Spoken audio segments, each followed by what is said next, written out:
Iran नाल हकीकी मुआहदा होने तक फौज के हथियार इलाके में मौजूद रहने के किसी भी वजह मुआहदा ना होया तो पहले तो बदतरीन बमबारी होगी। अमरीकी सदर ट्रंप ने ईरान को एक बार फिर धमकी सोशल मीडिया बयान में आख्या साडी फौज समान समेट के अगले मिशन की तैयारी कर रही है। यह पहले ही तय सी कि ईरान के कोल एटमी हथियार नहीं होंगे, अपना हुर्मज़ खुली तो महफूज रहेगी।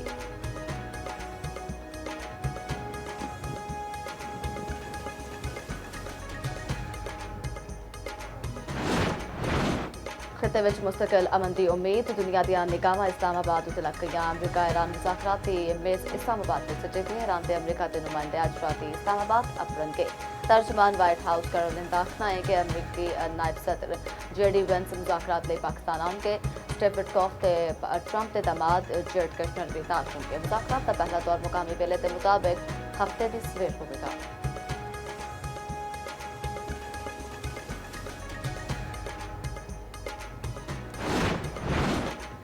खाम तेल दी कीमतों के नुमाया कमी के बाद 3% तक इजाफा। अमरीकी खाम तेल WTI $97 फी बैरल से पड़ गया। वेरिएंट खाम तेल 2.2% महंगा $96.90 फी बैरल। एशियाई स्टॉक मार्केटों में भी मनफी रुझान।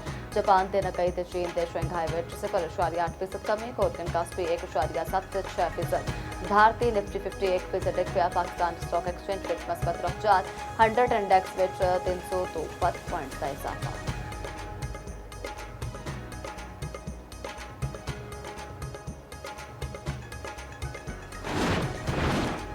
इस्लामाबाद में अमरीका ईरान मुज़ाकरात की तैयारियां। सिक्योरिटी के सख्त इंतजाम मुतअद्दिद शाहराह बंद रेड जोन में दाखिला रोक दिता। विफाकी पुलिस ने बंद शाहराह लिए मतबादल रूट फ्राहम कर दिए। विफाकी दारुल-हुकूमत में जुमेरात जुमे मुकामी तातील होगी। रावलपिंडी के भी 9 ते 10 अप्रैल को आम तातील का ऐलान। कौमी असैंबली के सड़ते इजलास में गैर मुअय्यना मुद्दत लिए मुलतवी।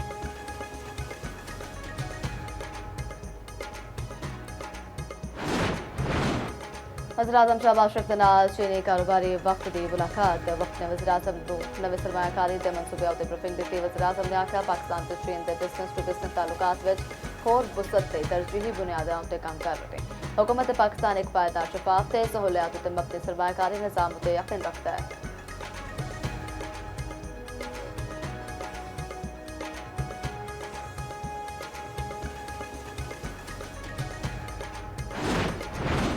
वफाकी वज़ीर दाखिला मोहसिन नकवी के नाल अमरीकी सफीर नेटली बेकर की मुलाकात। इस्लामाबाद में कल फोन वाले आला सतह के मुज़ाकरात उत्ते भी तबदला ख्याल। मुज़ाकरात के इंतजाम के मुतल्लिक अमूर उत्ते भी गलबात। मोहसिन नकवी ने आख्या अमरीकी नायब सदर JD वेंस साडे मेहमान खुसूसी ने गैर मुल्की मेहमानों सिक्योरिटी की फराहमी का जामिया प्लान मुरतब कर लिया गया है।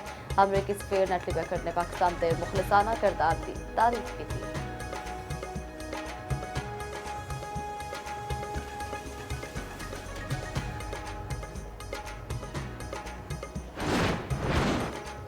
मोंटी कार्लो मास्टर्स में सबक आलमी नंबर 1 डैनियल नू बदतरीन शिकस्त। इटली के वर्ल्ड कार्ड खिडारी तो हारन के गुस्से में रैकेट तोड़ दिता। एक और मैच में जर्मन एलेक्जेंडर नू कामयाबी हासिल।